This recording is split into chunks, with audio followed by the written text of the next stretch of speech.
talk to me about a couple of things. First of all, you don't think that inflation is going to be a problem, but you carve out certain things like, beef or I can't remember what they are. You carved out a couple of things and said we're going to have a problem. We're going to have a problem with inflation, housing prices, and wages. Yeah, housing prices and wages, they don't fall back down after they go up. So once they go up, they don't fall back. Now, gasoline prices, as you know, go up and they go down, and agricultural prices do as well. As far as I can tell, Glenn, and this is just me, and it's worth what you're paying for, which is very little. I'm not paying anything, so wow. I know neither not, is the listener. This is great. Don't listen to this guy. He's crazy. He'll do anything for free. I do some things for free. I mean, it's really worth it, by the way.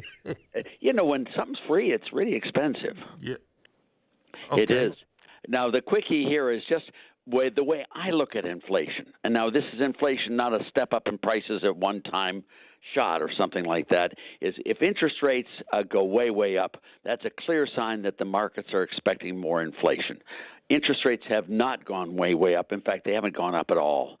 There's no sign in interest rates over the next 10 years that there's going to be any inflation. The price of gold. Normally when inflation comes, gold is the first refuge of the cautious, and you would expect gold prices to shoot way up in inflation like they did in the 1970s. They have not gone way up. In fact, they've settled back around $1,800 an ounce, something like that.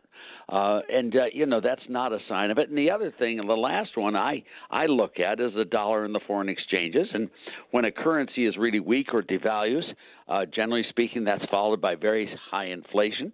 We have not devalued. In fact, the dollar is relatively strong right now.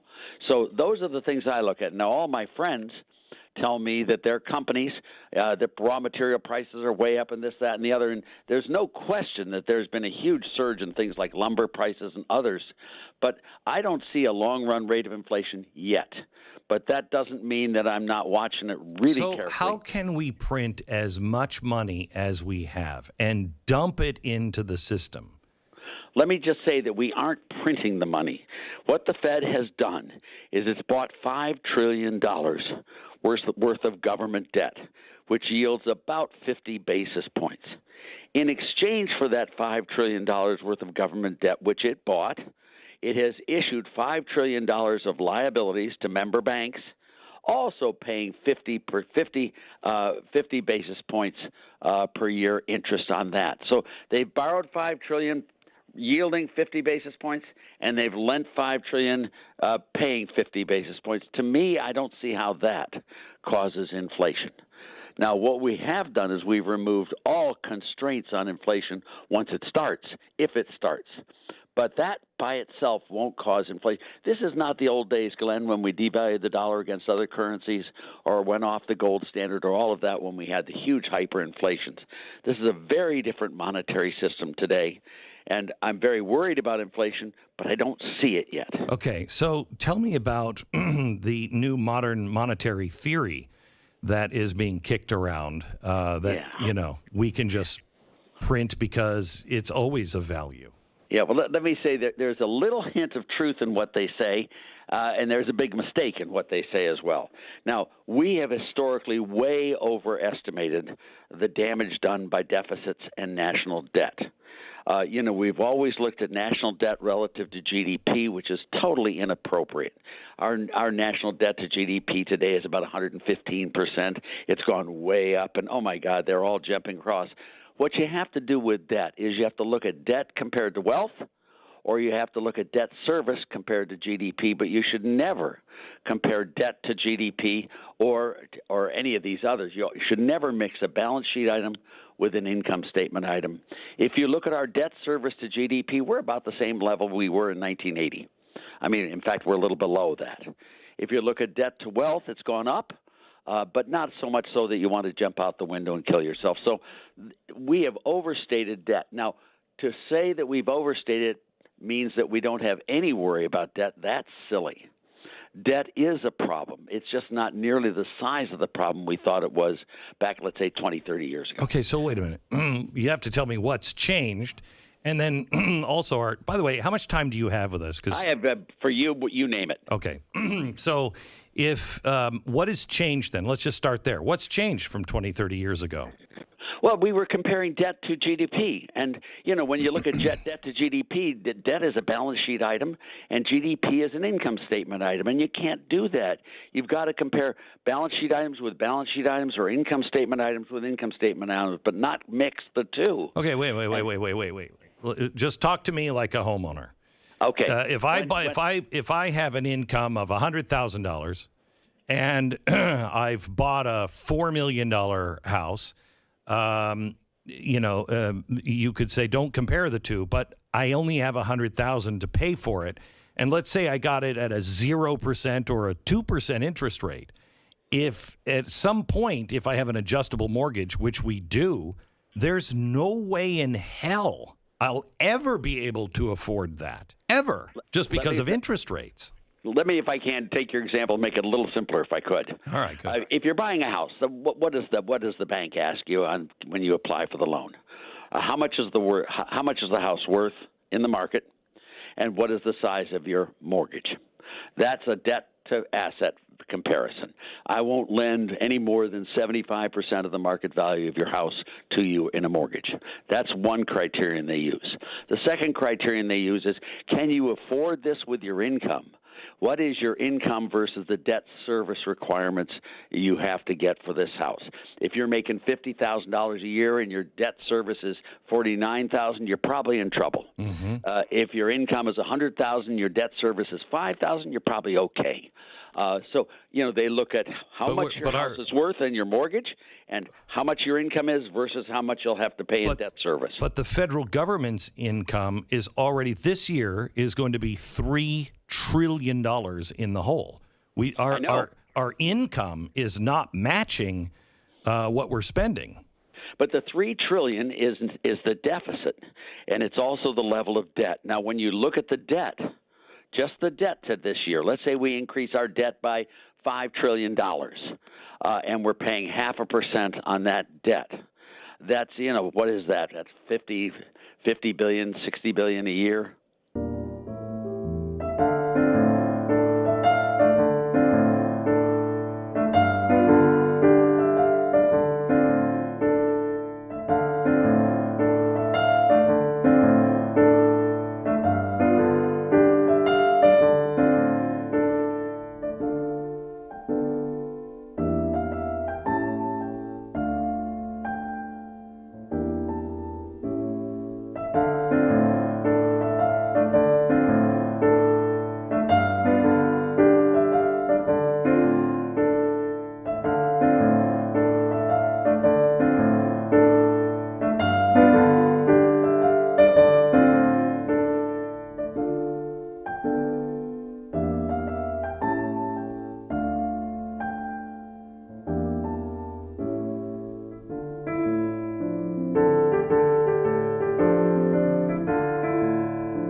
I mean, it's not the interest payments that are killing our government.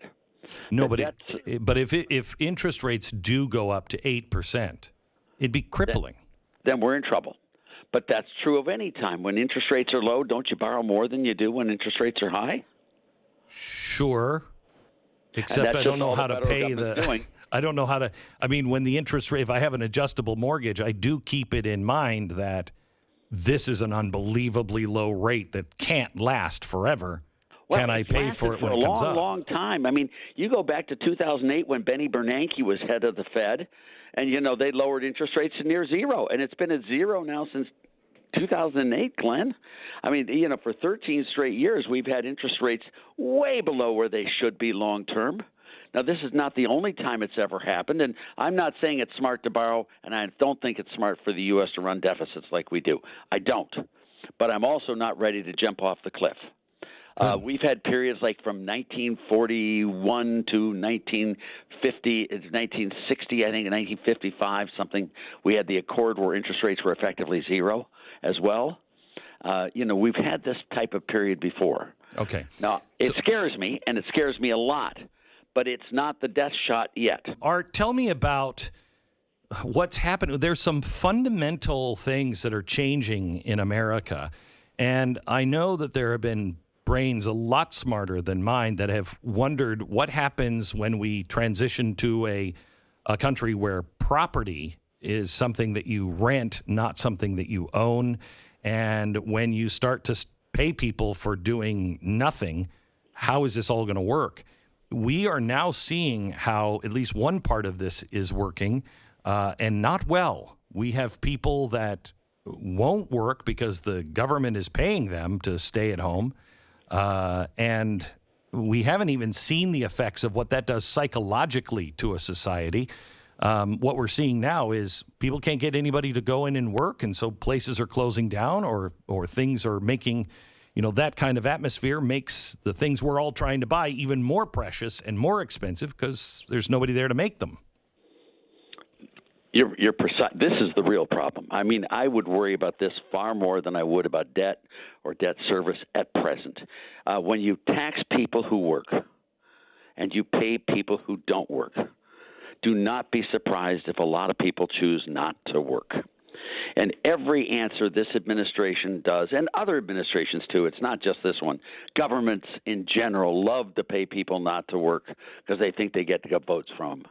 And that is exactly what we've gone through. This huge expenditures on these stimulus packages, they say, have all been directly aimed at creating a marketplace where people do not want to work and that goods become scarce and that those prices go up.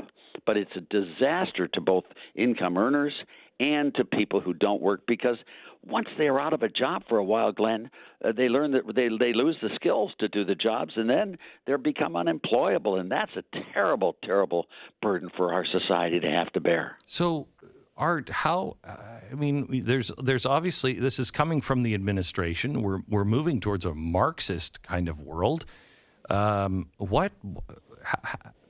What's it going to take to repair this damage? Politics. I mean, the only answer is people basically deserve the governments they get. And, you elect the government and you deserve whatever you get in your place. And as long as we don't do the politics correctly, as long as we don't elect the right people, as long as we don't have the right laws put in place and the right courts, we're going to have this problem. And we've seen it happen many countries times before. I mean, it was Ibn Khaldun who said at the beginning of dynasties, tax rates are low and revenues are high, and at the end of dynasties and their collapse, tax rates are high and revenues are low. And this is a pattern that's been followed historically, and unfortunately, it looks like the U.S. is in that death spiral as well. We've got to change it and change it through politics. The things that Donald Trump did, I am not for.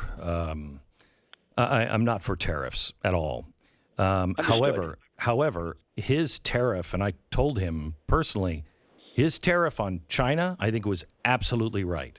They are an enemy of the United States, and we have given them way too much access and power and control over not only our medicine and many of our goods, our chips, but also our land as well. How does China see the United States right now? Well, I was the first American to go to China in modern times. I went in 1970 with George Shultz and John Ehrlichman in Air Force Two when we had the first rapprochement. We did the pre-Kissinger trip. And, China at that time was ripe for coming into the world community. And what we have to do, Glenn, is balance the good and the bad with China. Politically, you're totally correct. And there's no reason why we shouldn't use tariffs and quotas and other sorts of trade measures to bring recalcitrant nations back into line. But do remember, for China, please, without China, there is no Walmart. And without Walmart, there is no middle class or lower class prosperity.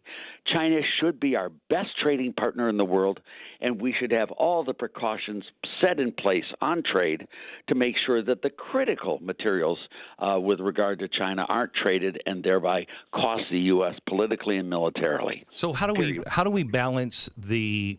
We've got only a minute. I don't know if you can even answer this.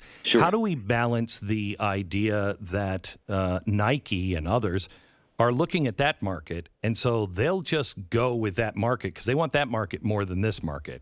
They like both, but they got to serve that master. How do we stop that? Well, I don't think we have to worry about Nike selling shoes in China. I really don't. And I don't think we have a problem with Chinese producing shoes that are much cheaper and much better quality than ours. I mean, we do some things far better than China, and they do some things far better than we do. We and they would be foolish in the extreme, Glenn, if we didn't sell them those products we make better than they do in exchange for those products they make better than we do, so long as those products don't harm us politically and militarily.